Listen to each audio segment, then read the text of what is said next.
Subscribe my YouTube channel Steno Explained with Khushi and press the bell icon. Ready start.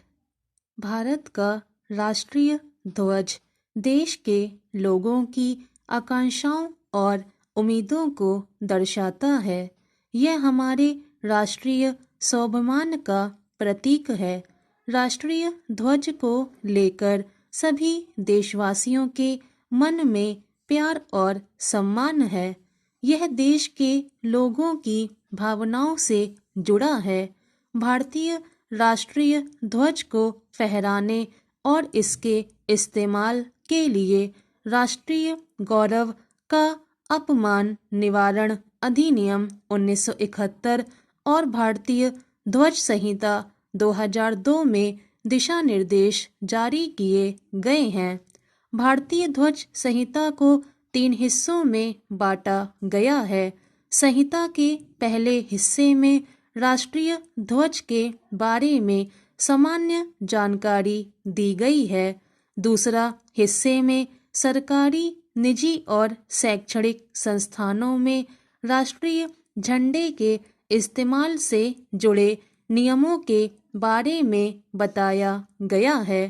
ध्वज संहिता के तीसरे हिस्से में केंद्र व राज्य सरकारों और उनके संगठनों व एजेंसियों द्वारा राष्ट्रीय झंडे को फहराए जाने से जुड़े नियमों के बारे में जानकारी दी गई है।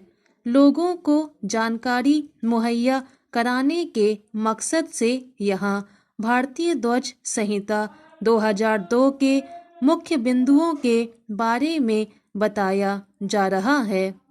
एक आदेश के तहत भारतीय ध्वज संहिता 2002 में 30 दिसंबर 2021 को संशोधन किया गया और इसके तहत पॉलिस्टर या मशीन से बने झंडे के इस्तेमाल की भी अनुमति दी गई है। अब राष्ट्रीय ध्वज हाथ या मशीन से बने होंगे और इसका कपड़ा सूती, पॉलिस्टर, ऊन या सिल्क खादी होगा।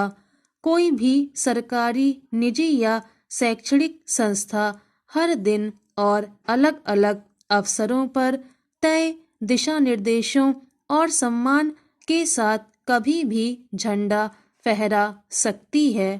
राष्ट्रीय ध्वज का आकार आयताकार होगा। ध्वज का साइज कुछ भी हो सकता है, लेकिन इसकी लंबाई और ऊंचाई का अनुपात 3:2 होगा। राष्ट्रीय ध्वज में 3 रंगों की पट्टिका होगी और 3 रंगों वाले पट्टिका की लंबाई चौड़ाई बराबर होगी। सबसे ऊपर केसरिया रंग होगा, बीच में सफेद और निचले हिस्से में हरा रंग होगा। सफेद रंग वाली पट्टिका के बीच में नीले रंग में अशोक चक्र होगा। अशोक चक्र में तीलियों की संख्या 24 होगी। ध्वज में अशोक चक्र अच्छी तरह से छपा हुआ होना चाहिए और सफेद रंग वाली पट्टिका के बीच में दोनों तरफ से दिखनी चाहिए। अगर ध्वज खुले में फहराया जा रहा है तो यथासंभव इसे सूर्योदय से सूर्यास्त तक रखा जाना चाहिए। अगर मौसम खराब हो तो भी राष्ट्रीय ध्वज को हमेशा सम्मान के साथ फहराया जाना चाहिए और इसके लिए खास जगह का चुनाव किया जाना चाहिए। अगर ध्वज आधा अधूरा है और इसमें किसी तरह की गड़बड़ी है तो इसे नहीं फहराया जाना चाहिए। राष्ट्रीय ध्वज को एक ही मास्टहेड में किसी अन्य ध्वज के साथ नहीं फहराया जा सकता। ध्वज संहिता के खंड 9 में शामिल पदाधिकारियों मसलन राष्ट्रपति, उपराष्ट्रपति, प्रधानमंत्री, राज्यपाल आदि की गाड़ी को छोड़कर किसी भी अन्य गाड़ी पर ध्वज नहीं फहराया जाना चाहिए। राष्ट्रीय ध्वज के अगल बगल में किसी भी अन्य झंडे को उस ध्वज से ऊपर नहीं रखना चाहिए। हमारा राष्ट्रीय ध्वज पूरे देश के लिए गौरव का प्रतीक है। आज़ादी का अमृत महोत्सव के अवसर पर सरकार ने हर घर तिरंगा कार्यक्रम चलाया है, जिसके अंतर्गत सभी देशवासियों को अपने घर पर तिरंगा फहराने के लिए प्रेरित करने की बात है। राष्ट्रीय ध्वज के साथ अब तक हमारा रिश्ता व्यक्तिगत नहीं बल्कि औपचारिक और संस्थागत रहा है।